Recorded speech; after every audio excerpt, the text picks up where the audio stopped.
Right, last but not least, this is Councilman Raymond Beltran, Porterville City Council member, District 1 representative, and I'm out here at Murray Park enjoying the breeze just kicked up, so it feels really nice. I don't know if you can see palm trees or anything behind me moving, but I'm not saying it's cooled down, but just breeze kicked in and it's really nice.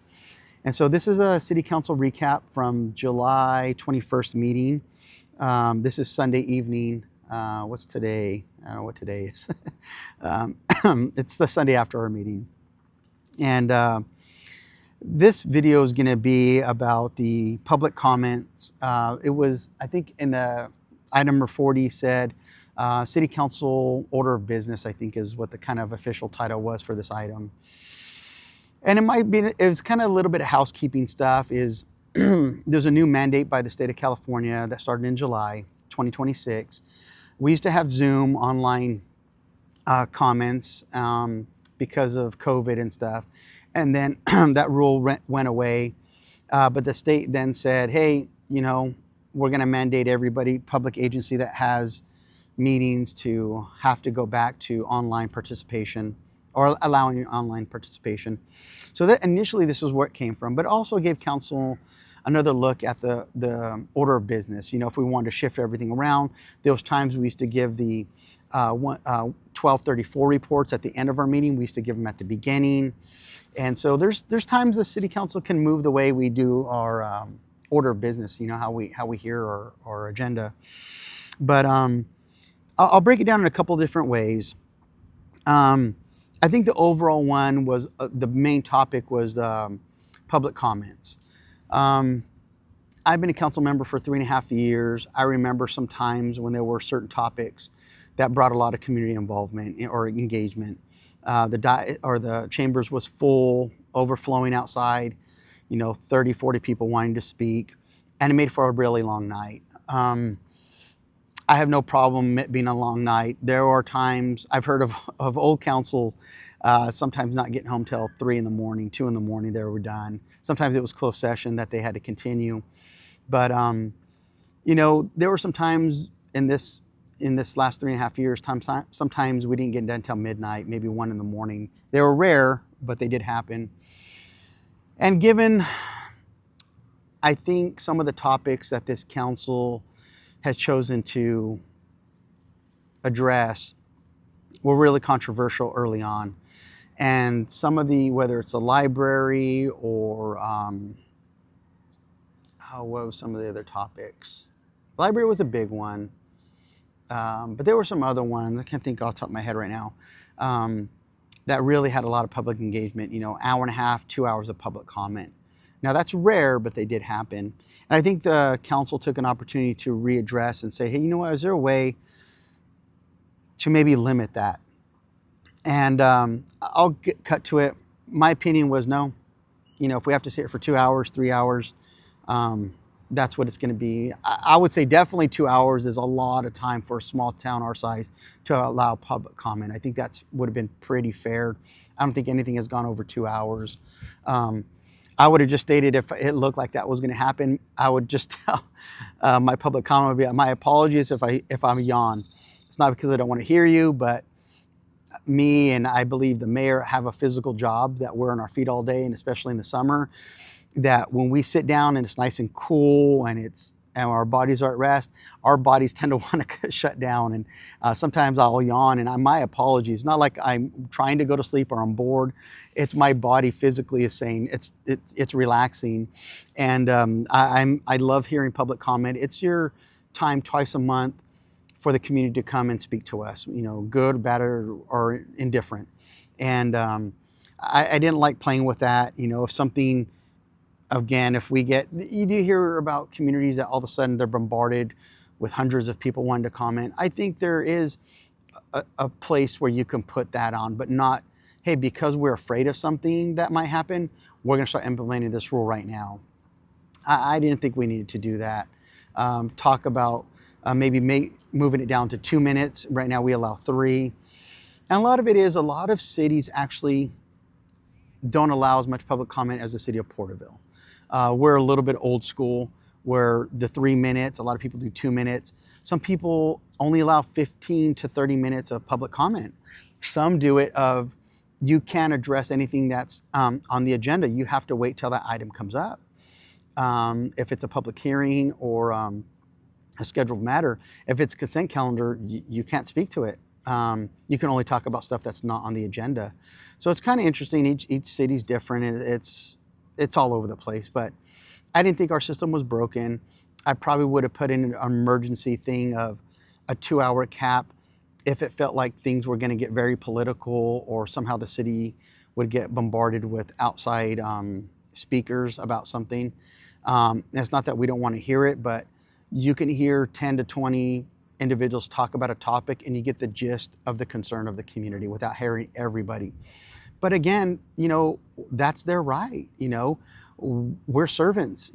Our job is to sit there and listen as long as it may take. I had no problem with it. It's twice a month, again, for people to give their feedback.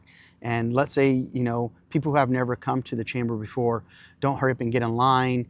They don't know there's a time limit, and they come down because they want to engage with us, and then somehow they get cut off because they weren't aware. And I just, I felt that might have been unfair to somebody, and we'll see what it's like going forward. The other part a little bit was the online participation.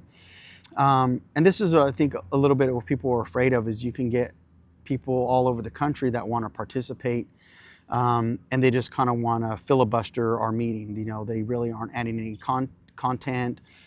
They have no idea what our community is like, or what their opinions would affect the community. And so I get those online things, or how to go to them. I think this last meeting we did 5 in person, and we went to see if there was anybody online. There was, I think overall there was 1 participant, but about every 5 in-person speakers, the clerk would say, hey, it's been 5 speakers. Online, there's nobody raising their hand, so let's just continue. That worked great, and we didn't have a policy, but knowing how to run a meeting, just the experience and stuff, so the clerk did a fantastic job with kind of helping foster that. So a little bit had to do with how we're going to deal with the online participation. And so, again, I wasn't for any kind of limits. I said maybe overall like a 2-hour, if something felt like it would be a long night. But I didn't like that there was kind of a limit put on us, because again, City Council gave themselves 3 opportunities to talk to the public. One, at the very beginning of City Council meetings, which never used to happen before. That was something this council put in, is opening statement. Because everybody's in the chambers, it's a time to speak to everybody to get what we have to say heard. I don't think it's about us. If people want to hear what we have to say, they could always watch our videos later on. For me, that opportunity is more for the public than it is for us. We have different platforms to get our messaging out, whether it's the city site, the local newspaper, or on social media, kind of like these videos, what I do. Then we opened up a public comment after the public speaks. I think that one's can be okay, unfortunately, because there's been some hostilities between the council and some of the residents. I think sometimes that created more problems because people are reacting to comments that are being made. As council members, we're not to address individuals in the public. We just talk in general. And so that has kind of caused some problems with council members addressing people individually. But I think it does give an opportunity for us to maybe answer something that people didn't have an answer for, because on our own, we're dealing with what's in the agenda, not what they may have brought to us. In the past, those things never got addressed because we just moved on with the city business. So I was kind of okay with that one. The first one, not so much, and then the third one at the very end of our meeting, after everything's been concluded, we kind of, again, there was a little bit of a recap for us that want to talk a recap, or maybe something we forgot to speak about earlier in the opening comments or public comment. So we give ourselves 3 opportunities to speak, and I like to think I don't talk very much. I try not to. I've probably gotten cut off probably 4 or 5 times by the mayor. kind of like, oh, okay, I think this last meeting he made kind of a comment about like, okay, we heard enough. Because I think I was trying to think about something else I need to ask on one of my questions, and kind of abruptly said, okay, we're moving on, which he has never done that to any of the other council members. So again, he conducts the meetings. He gets $5 extra for doing that. I think our meetings, the Robert's Rules of Order have not been followed. There's actually rules and ways to do this. I think one of the other items that was kind of interesting is, I wish I could remember which item it was, but after Councilman Green made his comments, the mayor said, that sounded like a motion. And Councilman Green said, okay. And then somebody seconded, and then we voted and it passed. And I was like, I don't know if officially Councilman Green made an initial motion for whatever it was. I wish I could remember it, but there's rules to follow those things. There's a way these things are to be conducted. And again, whether it's time limits or how we speak or how things are properly voted on or motioned, that's why we have rules. We're not in a backyard barbecue just kind of hanging out, just nilly-willy doing things. So anyhow, that was item 34? Sorry, item number 40, public comments. Now there's a time limit. And so there was a lot. I could break down probably a few more items on there. I may in the future. The city charter things will be coming up. There were some other things I didn't think that were, I wouldn't say impactful, just it depends if people want to learn more about that stuff. If you guys have any questions on any past city council meetings, or when you guys see an agenda item, like comment on there like, hey, what do you think about this item? And I'm happy to do a video on it just to give my perspective again. I didn't say in the other ones, this is the 4th video of this recap. And these are all just my opinion. I don't speak for the council. I don't speak for the city as a whole. This is just me as a council member representative to say, hey, this is what was brought to us. This is the way I saw it. This is the way I think it could have been handled. In my version of what I think would work, those were them. And so thank you again. Please like, please share.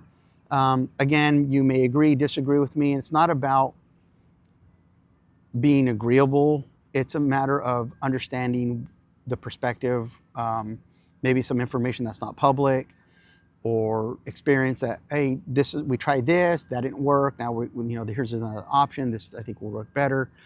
And so just really appreciate your time, and just thank you for educating yourself. Give me an opportunity to kind of sharpen myself, even though my term, I'm not seeking a second term. I've got, I think, 5 more months left. I'm still working as hard as ever for you guys, and learning as best I can to just educate the community. So again, thank you for your time. I appreciate it.